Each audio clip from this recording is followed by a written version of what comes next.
चलिए बजट के रिलेटेड कुछ इंपॉर्टेंट हाइलाइट्स के बारे में बात करते हैं और समझते हैं।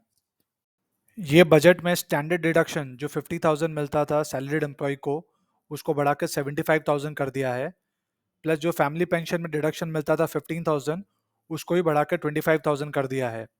ये दोनों आपके नेक्स्ट ईयर से एप्लीकेबल होगा, मतलब आप जब 25-26 का रिटर्न लगाएंगे असेसमेंट ईयर का, तब आपको ये बेनिफिट मिलेगा। बट एक और इम्पॉर्टेंट बात यह है कि ये दोनों बेनिफिट आपको सिर्फ न्यू टैक्स रिजिम में ही मिलेगा। इसके अलावा इन्होंने स्लैब रेट के रेट्स को चेंज कर दिया है। आप देख सकते हैं न्यू रिजिम में इन्होंने 25-26 के लिए थोड़े बहुत रेट चेंज किए हैं। ये चेंजेस काफ़ी मिनिमल है, बट एज पर बजट इसमें करीब 17,500 तक का बेनिफिट टैक्स पेयर्स को मिलेगा। अब टीडीएस के रिलेटेड चेंजेस के बारे में बात करते हैं जो बजट में अनाउंस किए गए हैं। ये टीडीएस में इन्होंने टीडीएस के रेट्स को रैशनलाइज किया है। जो भी 5% के टीडीएस के रेट थे सबको 2% पे ले आए। मेनली जो भी कमीशंस के पेमेंट्स है उस सब में अपने इन्होंने टीडीएस के रेट्स को कम कर दिया है। प्लस इन्होंने जो ई कॉमर्स ऑपरेटर को पेमेंट करना पड़ता था 94 ओ में, वो 1% से 0.1% पे लेके आ गए। प्लस एक और सेक्शन था 194 एफ, जो आपके रीपर्चेज ऑफ म्यूचुअल फंड या यूटीआई के समय पे आपको करीब 20% देना पड़ता था। ये सेक्शन को इन्होंने ओमिट कर दिया है। ये सारे विथ इफेक्ट फ्रॉम 1 अक्टूबर 2024 होगा। एक नया सेक्शन इंट्रोड्यूस किया गया है 194 टी। ये इसमें क्या होगा कि जो भी पार्टनरशिप फर्म उसके पार्टनर को जो भी पेमेंट करता है, सैलरी हो गया, रेम्यूनरेशन हो गया, बोनस हो गया, इंटरेस्ट हो गया, कमीशन हो गया, उस पे पेमेंट करते टाइम आपको 10% टीडीएस काटना पड़ेगा। ये इफेक्टिव होगा 1 अप्रैल 2025 से, मतलब असेसमेंट ईयर 25-26 से ये एप्लीकेबल हो जाएगा। प्लस जो आप लेट पेमेंट ऑफ टीसीएस पे पहले 1% इंटरेस्ट लगता था, उसको बढ़ा के 1.5% कर दिया है।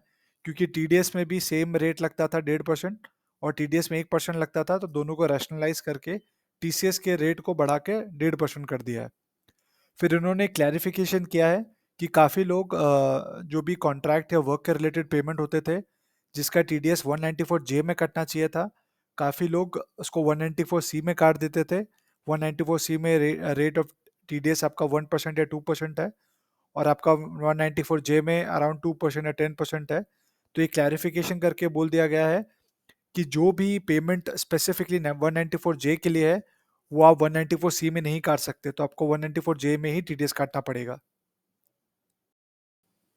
एंजल टैक्स जो अंडर सेक्शन 56 लगता था स्टार्टअप्स को, इसको इन्होंने ये बजट में अबॉलिश कर दिया है। बट ये होगा इफेक्टिव असेसमेंट ईयर 25-26 से।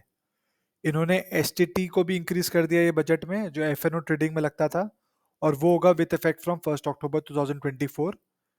और एक जो इम्पोर्टेंट चेंज इन्होंने ये बजट पे लेके आया, वो लेके आए हैं कि जो आपका रेम्यूनरेशन मिलता था वर्किंग पार्टनर को, उसका डिडक्शन के लिमिट को इन्होंने इंक्रीज कर दिया है। पहले वाला जो लिमिट था वो काफ़ी सालों से चल रहा था, तो इन्होंने इसको अभी ऑलमोस्ट डबल कर दिया है।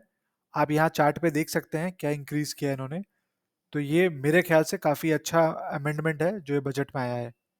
एक और काफ़ी इंटरेस्टिंग ये लोग नया प्रोविजन लेके आए हैं रिलेटेड टू टीसीएस।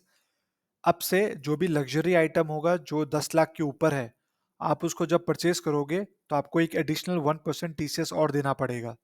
ये सिमिलर लॉ मोटर व्हीकल के लिए ऑलरेडी एग्जिस्ट करता है।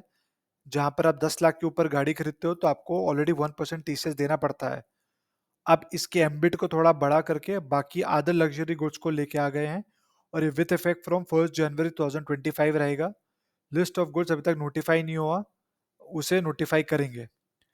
एक और ये लोग क्लैरिफिकेशन लेके आए हैं कि इन्होंने देखा है कि काफ़ी लोग जो इनकम आता था रेसिडेंशियल हाउस से, उसको लोग बिजनेस एंड प्रोफेशन में दिखाते थे काफ़ी लोग। अब ये क्लैरिफिकेशन आ गया है कि जो भी आपको इनकम मिलेगा रेसिडेंशियल हाउस से, आप चाहे उसको लेट आउट करके या रेंट पे देके एयरबीएनबी पे चढ़ा के, उसको अब से आपको इनकम फ्रॉम हाउस प्रॉपर्टी ही दिखाना पड़ेगा। ये एप्लीकेबल होगा असेसमेंट ईयर 25-26 ऑनवर्ड्स, जिसमें आपको सिर्फ 30% का फ्लैट डिडक्शन मिलेगा।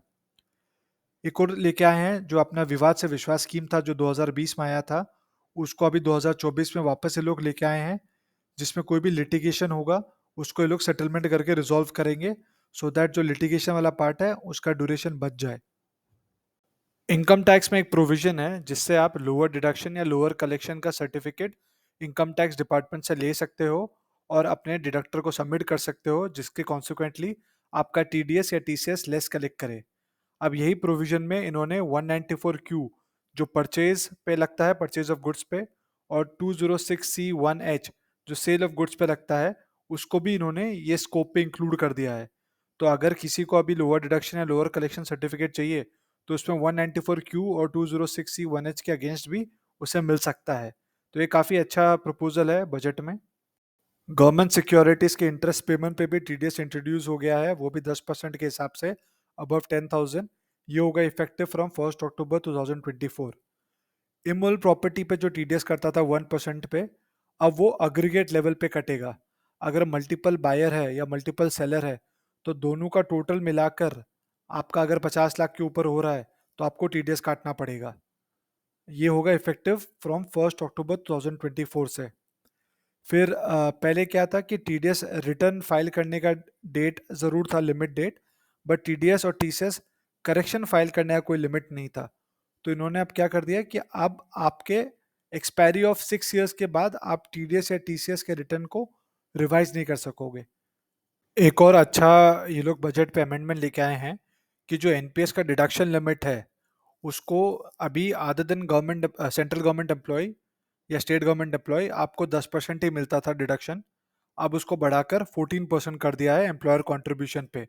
ये सिर्फ न्यू टैक्स रिजीम में है और ये एप्लीकेबल होगा असेसमेंट ईयर 25-26 से। फॉरेन कंपनी के टैक्स रेट को घटा दिया है, 40% 35% लेके आ गए। और बाई बैक पे अब रिसिपेंट के हाथ पे टैक्स लगेगा, पहले कंपनी देती थी अब रिसिपेंट देगी। इसके अलावा भी काफ़ी चेंजेस किए हैं जीएसटी में, इनकम टैक्स में, जो बहुत ही टेक्निकल इन नेचर है इसलिए उसके डिटेल में नहीं जाते हैं। प्लस कस्टम ड्यूटी में काफ़ी मेजर चेंज किया है इन्होंने, काफ़ी आइटम्स के कस्टम ड्यूटी को कम कर दिया है जैसे कि गोल्ड।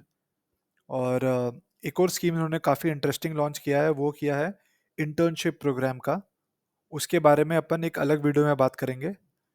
अभी के लिए यही है। Thank you for watching, please subscribe the channel.